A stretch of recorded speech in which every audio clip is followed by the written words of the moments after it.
Please don't let me freeze out here. The stranger's voice was barely louder than the rain, but Emma Carter heard it clearly. She stopped beneath the flickering awning of the closed diner and looked back. A man stood across the sidewalk, soaked from head to toe, one hand resting against the brick wall as if the storm had drained every ounce of strength from him. Most people had already hurried past. Emma almost did too. She had $18.47 in her checking account, a rent payment due in 3 days, and a double shift waiting for her at 7 the next morning. She was tired, cold, done. But then the man looked up. His face was strikingly pale, almost unnaturally so, with dark hair plastered against his forehead and eyes that seemed far too calm for someone standing alone in a midnight storm. "Are you hurt?" Emma asked. He shook his head. "Just cold." She hesitated. Then she sighed and pulled off her old gray coat. "Here." His eyes dropped to the coat, then returned to her face. "You need this." "So do you." "I'll survive."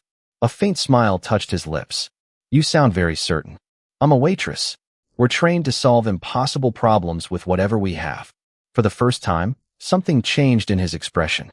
Not amusement, not surprise, something deeper. He accepted the coat carefully, as though it were worth far more than its faded fabric suggested. "What's your name?" he asked. "Emma." She pointed toward the narrow staircase beside the diner. "I rent the apartment upstairs. You can wait there until the rain slows down." The stranger studied her for several seconds. "You invite every stranger home?" "Only the ones who look like they're about to become a human icicle." A quiet laugh escaped him. It was strangely warm. "Ethan," he said. "My name is Ethan Black." Emma unlocked the apartment door above the diner and switched on the single lamp beside her tiny sofa. The room was barely 300 square feet, with a second-hand table, a worn recliner, and a kitchen so small she could touch both counters at once. She filled a kettle and handed him a towel. "Sit. I'll make coffee." Ethan remained standing for a moment, staring around the room as though he had entered a world he had never seen before. "You live here alone?" "For now." Emma poured hot water into 2 mugs. "My grandmother passed last year. Bills don't care if you're grieving, though."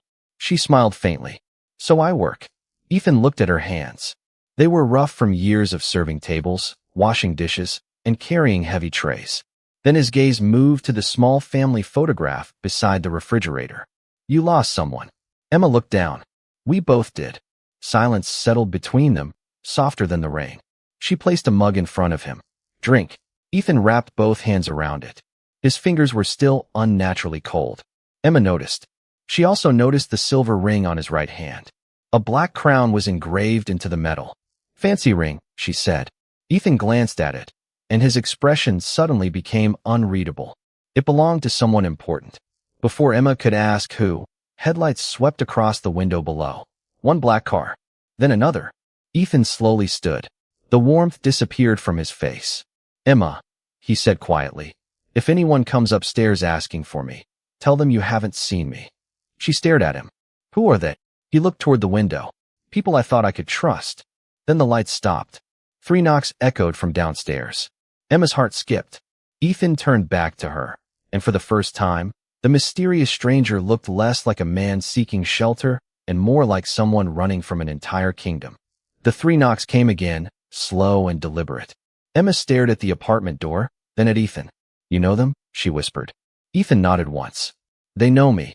His voice had changed. It was still calm, but the warmth was gone. Emma moved toward the door. "Maybe I should tell them you are not here." Ethan stepped closer, stopping several feet away.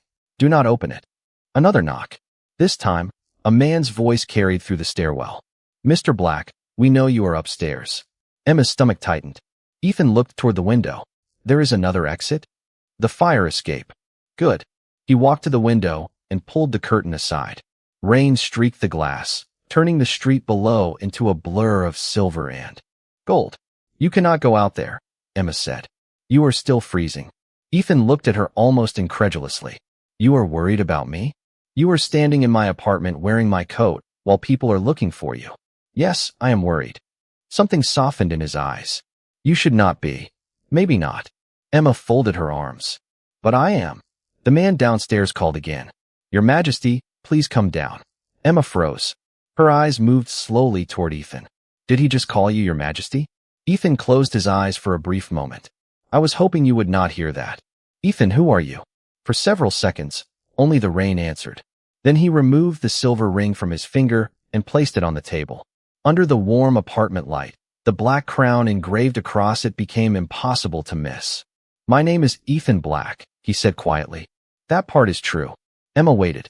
I am also the Vampire King. The words seemed to drain the sound from the room. Emma stared at him.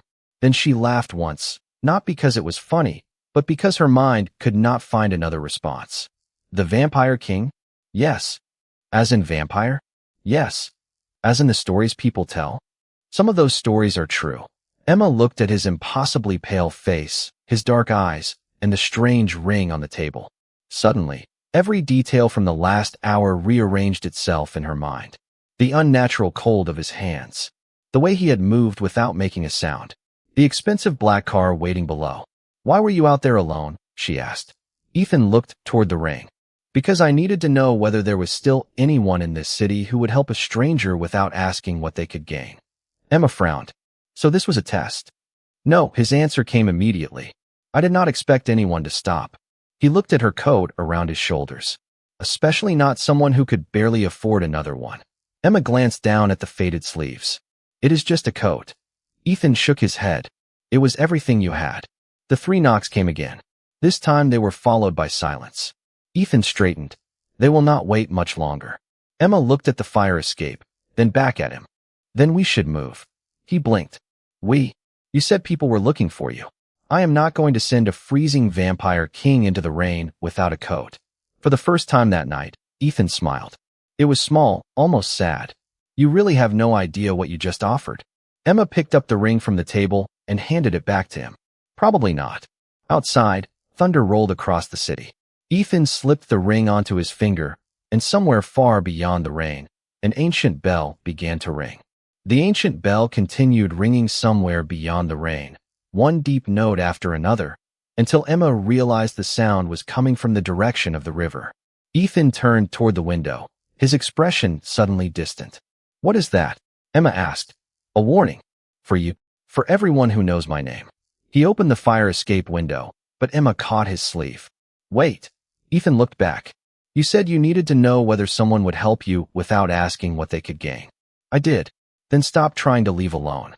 Emma grabbed her small umbrella from beside the door and handed him the old gray coat again. You are coming with me. Ethan stared at the umbrella. Where? The back entrance of the diner. There is a storage room downstairs. Nobody uses it after midnight. You are hiding the Vampire King in a diner storage room. Apparently. For the first time, Ethan looked almost amused. They moved quietly down the narrow staircase, with Emma leading and Ethan following several steps behind. The diner was dark except for the red glow of the exit sign. Outside, rain tapped against the windows like impatient fingers. Emma unlocked the back door and guided him through the kitchen. The familiar smell of coffee and cinnamon suddenly made the strange night feel almost ordinary. Stay here, she whispered. I will check the street. Ethan caught her attention before she reached the door. Emma. She turned. You should know something. His voice was quieter now. If you continue helping me, your life may become very different. She gave him a tired smile. My life already involves serving coffee to people who complain about $12 pancakes. I think I can handle different. Ethan almost smiled again. Then Emma stepped outside. The street looked empty. No black cars. No strangers. Only rain, street lights, and the distant sound of the river. She returned a minute later. It is clear. Ethan followed her through the back door, but the moment he crossed the threshold, he stopped. His eyes fixed on something above the kitchen entrance. Emma looked up. A tiny symbol had appeared on the old wooden frame. It looked like a crown surrounded by 7 stars. Was that there before? Ethan asked. No, his expression changed completely. He stepped closer without touching it. That cannot be possible. What is it? An ancient royal mark. Emma frowned. You are the king. Would that not make sense? Not this one. He looked at her. This symbol has not appeared for more than a century. Before Emma could respond, the kitchen lights flickered. Then every clock in the diner stopped at exactly 1:13 in the morning. Ethan became very still. What does that mean? Emma asked. He looked at her hands. Give me your right hand. Why? Please.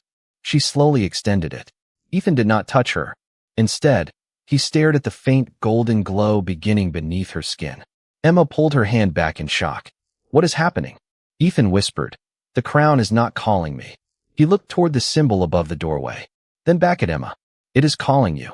The rain outside suddenly became silent. And somewhere in the darkness beyond the diner, a distant voice whispered a single word. Queen. Queen. The word seemed to remain in the air long after the distant voice had disappeared. Emma stared at her hand, but the golden glow beneath her skin had already faded. Tell me that was some kind of trick, she whispered. Ethan did not answer.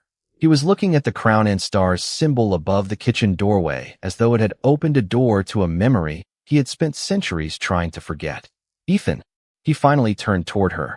I cannot tell you that. Emma folded her arms. Then tell me what you do know. He took a slow breath. The royal mark has appeared only 7 times in recorded history. Each time it appeared before the selection of a queen. Emma glanced at herself. And you think that is me? I do not think. His voice was unusually careful. I am afraid it may be true. Emma let out a quiet breath. I am a waitress who lives above a diner. I know. I have student loans. I know. My refrigerator makes a strange noise every night. Ethan almost smiled. That I did not know. For one brief moment, the tension softened. Then the bell rang again outside. Emma looked toward the window. Your warning? No. Ethan's expression became serious. This time, it is an invitation. He walked to the front of the diner and looked through the glass. Across the street stood a woman in a long dark coat beneath a black umbrella. She was not moving. She simply watched the diner. Who is she? Emma asked. Lady Eleanor. Is she dangerous? Ethan shook his head. Not usually. That is not a very comforting answer. She serves the royal council. Emma looked at the clock. It had started moving again, but it was still frozen on 1:13. Why would the council care about me? Ethan looked at her hand. Because if the mark has chosen you, they will want to know why. And if they do not like the answer? Ethan was silent. Emma understood. Then what happens? I do not know.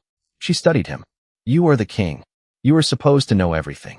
Kings learn quickly that certainty is a luxury. His voice carried an old sadness that made Emma pause. How long have you been king? Longer than this city has had its current skyline. Emma blinked. That is not an answer. It is the only one I can give tonight. A soft knock sounded at the diner's front door. Lady Eleanor stood outside. Ethan looked at Emma. Stay behind me. Emma shook her head. No, he raised an eyebrow. No. You have spent the whole night telling me I should stay out of this. And somehow I am already standing in the middle of it. She stepped beside him. If someone wants to talk to me, I can listen for myself. Ethan watched her for a long moment. Then he opened the door. Lady Eleanor entered, removed her gloves, and bowed deeply to Ethan. Your Majesty. She looked at Emma. Her expression changed. Instantly. So it is true. Emma swallowed. What is true? Lady Eleanor looked at the golden mark above the doorway. The Queen has returned. Emma felt the room grow strangely quiet. Ethan stepped forward. Choose your next words carefully. Lady Eleanor lowered her eyes. I came because the council has received another message from the ancient crown. Emma looked at Ethan. What message? Lady Eleanor answered softly. It says the Queen will not be found in a palace. She will be found where a king remembers how to be human. Ethan went completely still. Emma slowly realized that the message was not only about her. It was about him. The Queen has returned. Emma repeated the words softly, as though saying them aloud might make them less impossible. Lady Eleanor remained near the door, her expression calm but watchful. Ethan stood beside Emma, silent for several seconds. Then he asked, what exactly did the crown reveal? Eleanor reached into the pocket of her coat and removed a small folded piece of parchment sealed with dark blue wax. 3 nights ago, the royal archive opened by itself, she said. A page that had been blank for more than 100 years revealed a message. She handed it to Ethan. He read it once, and the color in his already pale face seemed to fade even further. Emma noticed immediately. What does it say? Ethan folded the parchment. It says the next queen will choose kindness before power. Emma looked at him. That sounds harmless. It is not. Eleanor answered for him. The royal council has spent generations searching for someone who could fulfill that prophecy. They expected a noble woman, a scholar, perhaps someone raised within the royal families. Emma gave a small, nervous laugh. Instead, You found a waitress. The crown found you, Eleanor said. The diner suddenly felt much smaller. Emma glanced toward the old wooden doorway where the golden symbol had appeared. What happens now? Ethan stepped toward the counter and placed both hands against it. Nothing happens unless you choose it. Emma looked surprised. You mean I can say no? Yes. His answer came without hesitation. You can return to your apartment, go to work tomorrow morning, and forget everything that happened tonight. Eleanor looked at him sharply, but Ethan did not change his expression. If I do that, what happens to the queen? Emma asked. The crown waits, he said, and the kingdom waits with it.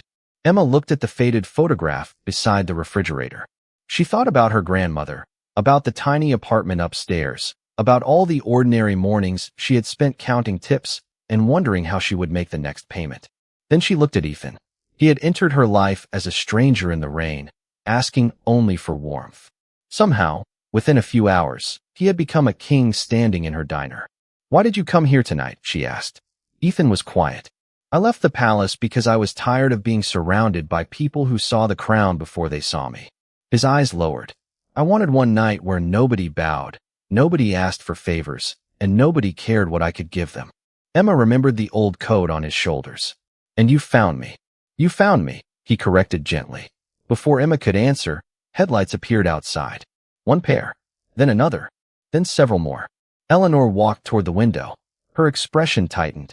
The council came early. Emma looked at Ethan. You said they would want to know why the mark chose me. They do. And what if they decide I do not belong here? Ethan met her eyes. Then they will hear it from me. The front door opened, and several formally dressed figures entered the diner. No weapons, no threats, just silence, authority, and eyes fixed on Emma. An elderly man stepped forward. Your Majesty, the council requests the presence of the chosen queen. Emma swallowed. Ethan looked at her, but he did not speak for her. She slowly stepped forward. Then I suppose you should introduce yourselves. The room fell silent. For the first time, the council was not looking at a poor waitress.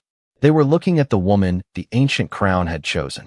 Then let us begin, the elderly man said, his voice measured and formal.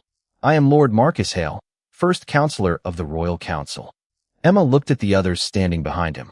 Their clothes were elegant, their expressions serious, but none of them looked threatening. That somehow made the moment feel even stranger. And you are all here because of me? She asked. Marcus nodded. Because of what appeared above the diner doorway. Emma glanced toward Ethan. He said the crown chose me. Marcus studied Ethan before answering. The crown has never been wrong. That sounds very reassuring, Emma said. Until you realize I have no idea what it expects me to do. A faint smile crossed Eleanor's face. That may be precisely why it chose you. Marcus unfolded another document. There is a tradition older than the current royal house. When the crown identifies its queen, she must enter the royal residence before sunrise and stand before the ancient mirror. Emma frowned. What happens there? The mirror reveals whether the bond is genuine. Ethan immediately shook his head. No, everyone looked at him. Marcus raised an eyebrow. Your Majesty? She does not have to prove anything tonight. His voice remained calm, but his words carried unmistakable authority. She has had enough. Emma looked at him. You are defending me. Yes. Why? Ethan paused. Because you have done nothing wrong. The simplicity of his answer caught her off guard. Marcus closed the document. Then perhaps there is another option. He looked at Emma. You may visit the palace as a guest. No ceremony. No test. No oath. Emma considered it. And if I say no? You return to your life. Ethan nodded. Exactly. Emma looked around the diner. The old tables. The coffee machine. The rain-covered windows. Everything familiar suddenly felt impossibly distant. I have spent years making decisions based on what I can afford, she said quietly. For once, I want to make one based on what I actually want. Ethan waited. I want answers. Marcus inclined his head. Then you shall have them. Within minutes, the council members stepped outside. A black sedan waited at the curb. Ethan held the door open for Emma. She hesitated before getting in. One question. Ask. If I come with you, do I have to call you Your Majesty? A quiet smile appeared on his face. No good. She entered the car. Because I barely remember how to pronounce your last name. Ethan laughed softly as he followed her inside. The drive through the sleeping city was quiet. Rain traced silver lines across the windows while streetlights passed in slow rhythm. After 20 minutes, the buildings disappeared behind them. A private road curved through tall trees, leading toward distant gates. Emma looked through the glass and saw the outline of a vast stone estate rising beyond the fog. It looked less like a home and more like a forgotten piece of history. Ethan noticed her expression. "Welcome to Blackwood Castle." Emma stared at the towers disappearing into the mist. "You really are a vampire king." "I told you." "I know." She looked at him. "I just needed to see it." The gates opened without anyone touching them. As the car entered the grounds, hundreds of small lights appeared along the road, illuminating the path toward the castle.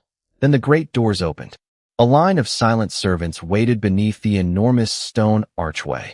Every person lowered their head when Ethan stepped out. Emma followed. The servants bowed again. Ethan turned toward her. "You do not have to bow." Emma looked around at the ancient hall. "I was not planning to." For the first time, the king looked genuinely relieved. Then a young servant hurried forward with a message. "Your Majesty, the crown chamber has opened." Ethan's expression changed. Emma felt the same strange warmth return beneath her skin. Somewhere inside the castle, something ancient was waiting for her. "The crown chamber has opened." The servant's words echoed through the entrance hall, and Emma felt the warmth beneath her skin return. Ethan looked toward the grand staircase, his expression suddenly serious. "It has not opened for anyone in a very long time." Emma followed his gaze. "Then why is it opening for me?" "That is what we are about to discover."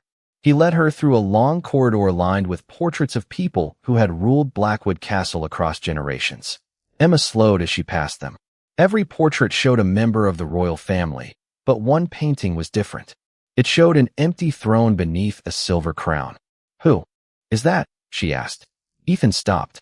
"That painting was made before I became king." "Why is the throne empty?" "Because the artist believed the kingdom was waiting for someone." Emma looked at him. "For the queen." "Perhaps."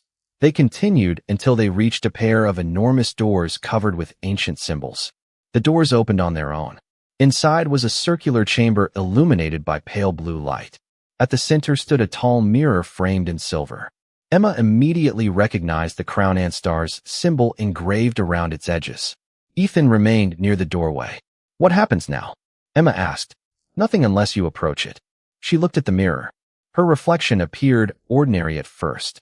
White skin, damp brown hair, tired eyes, and the simple clothes she had worn to work. Then the reflection changed.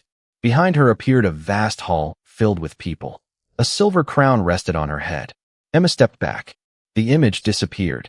"Did you see that?" she asked. "Yes." Ethan's voice was quiet. "What does it mean?" "I do not know." Emma looked at him. "You really do not know?" "Not everything." He gave a faint smile. "Despite what the stories say." Emma took another step toward the mirror. This time, the surface shimmered like water. A voice came from somewhere inside the chamber. "The queen must choose freely." Emma turned toward Ethan. "What does that mean?" Before he could answer, the mirror spoke again. "A crown cannot be given. It must be accepted." Ethan's expression became distant. "Emma, you do not have to do this." She looked at him carefully. "You keep saying that." "Because I mean it." "Why?" Ethan hesitated. "Because the moment you accept the crown, the world will expect things from you." Emma looked at the empty throne reflected in the mirror. "The world already expects things from me. My boss expects me to work late. My landlord expects rent. Everyone expects something." She turned back to him. "At least this time, I get to choose." The mirror brightened. A soft golden light filled the chamber. The crown symbol above the doorway appeared on the floor between them.